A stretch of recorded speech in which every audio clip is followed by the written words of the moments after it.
Bonjour, aujourd'hui je vais vous parler de 7 choses qui ont changé ma vie. Et je dois vous préciser que la septième chose dont je vais vous parler, c'est quelque chose que je commence tout juste à mettre en place et qui a déjà des effets très bénéfiques. Je suis Sandrine Belmont, je suis psychologue et hypnothérapeute.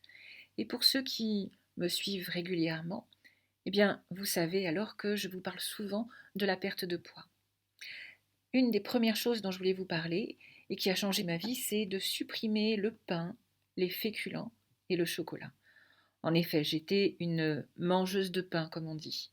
J'adore le pain, je continue d'aimer le pain, hein. Et alors le chocolat, n'en parlons pas. Eh bien, il y a quelques années, à force de lire certaines choses, de me renseigner sur les effets du sucre, les sucres évidents, hein, les bonbons, la confiture, etc., mais aussi les sucres cachés, donc dans les féculents, j'ai pris conscience qu'il y en avait beaucoup trop dans mon alimentation. Même si je faisais très attention à ma ligne et que je faisais très attention à ne pas manger n'importe quoi. Et malgré beaucoup de restrictions, je n'arrivais pas du tout à maigrir. La lecture de deux livres en particulier m'a beaucoup aidé à diminuer le sucre de mon alimentation au quotidien. Je vous mettrai les références de ces deux livres sous la vidéo. Il s'agit du livre de Gary Taubes, Pourquoi on grossit, et du livre de David Perlmutter, Ces glucides qui menacent notre cerveau. Je vous mettrai les liens. Aujourd'hui, le pain, les féculents, le sucre, le chocolat sont des choses que je mange occasionnellement, exceptionnellement. Cela ne fait plus partie de mon quotidien et c'est ce qui m'a permis de maigrir. Mais alors vous me direz, d'accord, mais j'aime ça le pain, j'aime ça le chocolat. Comment faire pour ne plus en avoir envie? Eh bien, c'est là que la deuxième chose dont je voulais vous parler, hein, et qui a changé ma vie est intervenue. Bien sûr, cette seconde chose, hein, c'est l'hypnose. Je vous en parle souvent de l'hypnose, je vous propose souvent des séances d'hypnose, parce que véritablement, pour moi, c'est une ressource très importante. Et si je n'avais pas eu l'hypnose, eh bien probablement que j'aurais continué à avoir des envies de chocolat irrépressibles, comme peut-être vous en connaissez vous-même pour le chocolat ou pour d'autres choses. Alors peut-être que vous vous dites que l'hypnose, ben, c'est facile pour moi parce que je suis hypnothérapeute, mais avant de me former à l'hypnose, j'ai commencé par lire des livres sur l'auto-hypnose. J'ai pratiqué l'auto-hypnose toute seule dans mon salon. Je me suis exercée. Et j'avoue que la première fois que j'ai eu une lévitation de la main, j'étais vraiment très fière de moi et c'était vraiment quelque chose d'assez fantastique. Et donc, je me suis remise assez facilement à l'auto-hypnose, que je n'ai jamais vraiment cessé d'ailleurs, peut-être de temps en temps un petit peu oublié.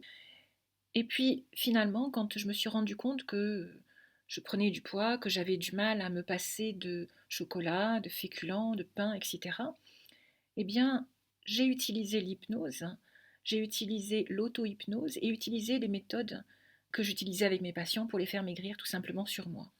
Et évidemment, c'est ce qui m'a aidée et aujourd'hui encore, je continue d'utiliser l'auto-hypnose à chaque fois que j'ai un peu trop envie de manger ce qu'il ne faut pas et que je me rends compte que j'ai pris 1 kilo ou 2.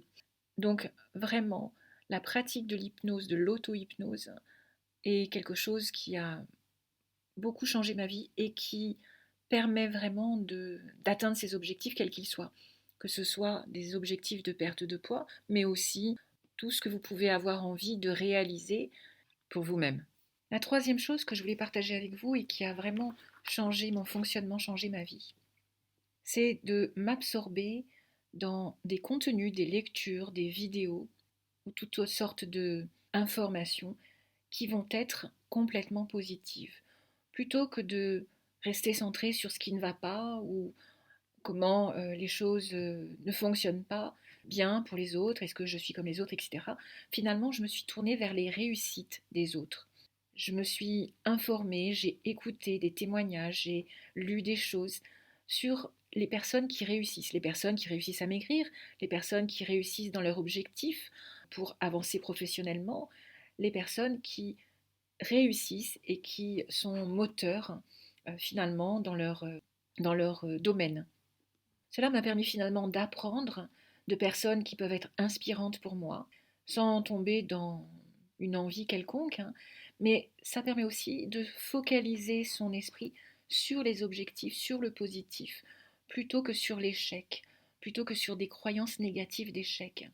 Et puis, s'inspirer de modèles, finalement, c'est aussi comme ça qu'on apprend quand on est enfant. Eh bien, on apprend en regardant comment les autres font.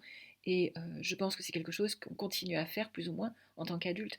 Donc finalement, s'inspirer des modèles, se tourner vers le positif, regarder comment font les autres, ça c'est quelque chose qui permet vraiment d'avancer, à mon avis.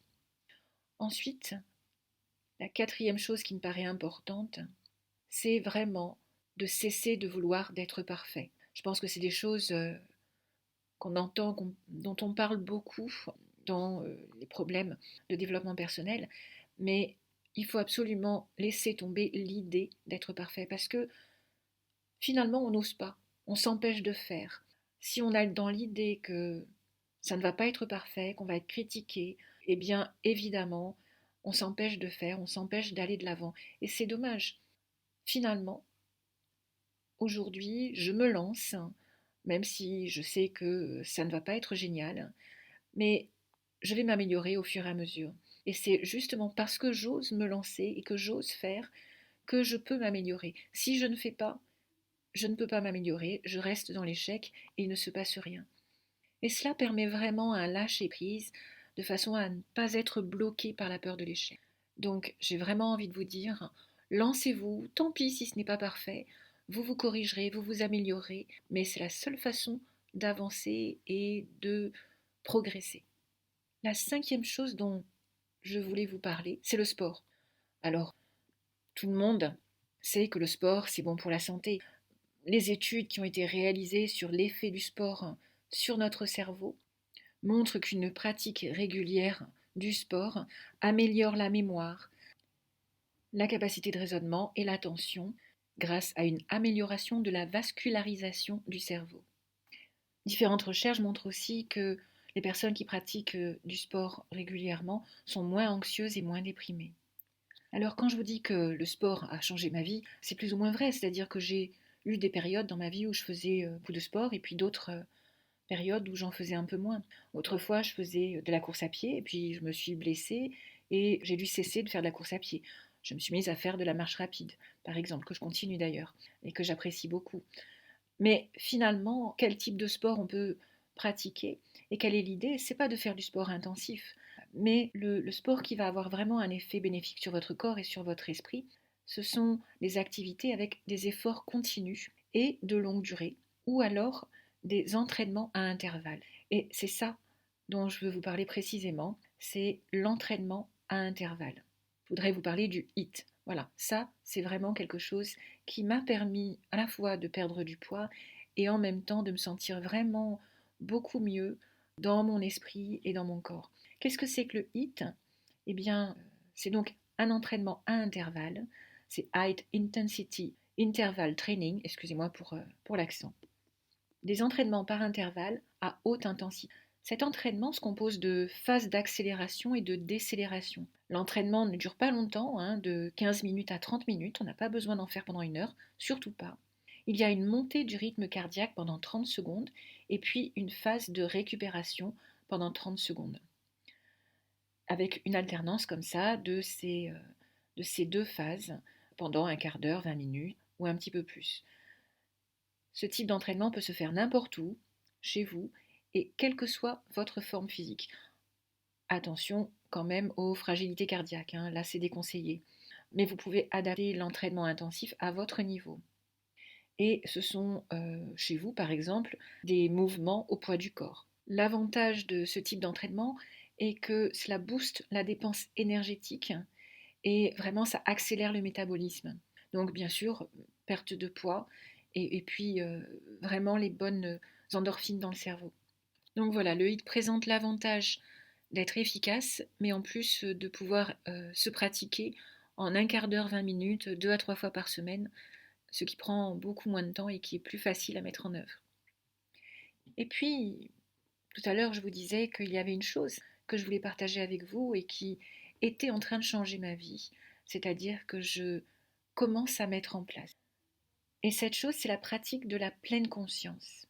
Il y a de nombreuses années que je touche un peu à la méditation de pleine conscience sans vraiment la pratiquer assidûment. Bien sûr, je connais tous les bienfaits de la pleine conscience aujourd'hui, on en parle beaucoup, et en tant que psychologue, j'ai étudié de nombreuses études sur les changements positifs de la méditation de pleine conscience, notamment pour les personnes anxieuses ou dépressives, mais pas seulement. Alors j'utilisais de temps en temps une application comme Petit Bambou, mais sans vraiment m'investir régulièrement dans cette pratique. J'ai décidé il y a peu de temps de débuter un programme assidu de méditation de pleine conscience. Et je vous avoue que je suis assez surprise parce que je viens de débuter et avec une pratique qui se met en place déjà très rapidement, de 5 à 6 heures par semaine, j'observe déjà de nombreux changements positifs. J'accepte plus facilement ce que je ressens, que ce soit des émotions ou des ressentis physiques. Et surtout, je suis de plus en plus dans l'ici et maintenant, dans la présence, dans la pleine conscience. Et c'est ça que je recherchais. Et cela m'amène vraiment à prendre plus de plaisir, à me sentir plus vivante, à apprécier chaque chose, le ciel bleu et toute chose que je peux vivre, tout en allant vraiment vers un sentiment de paix intérieure beaucoup plus souvent que ce qui se passait avant. Et c'est important aussi de préciser que la méditation de pleine conscience est très différente de l'hypnose, de l'auto-hypnose, mais que l'un ne repousse pas l'autre, que ça peut être tout à fait complémentaire. Et même si j'avais un petit peu peur au début que ce soit quelque chose qui se confonde, eh bien pas du tout. Ce sont deux choses différentes et qui apportent des bénéfices différents.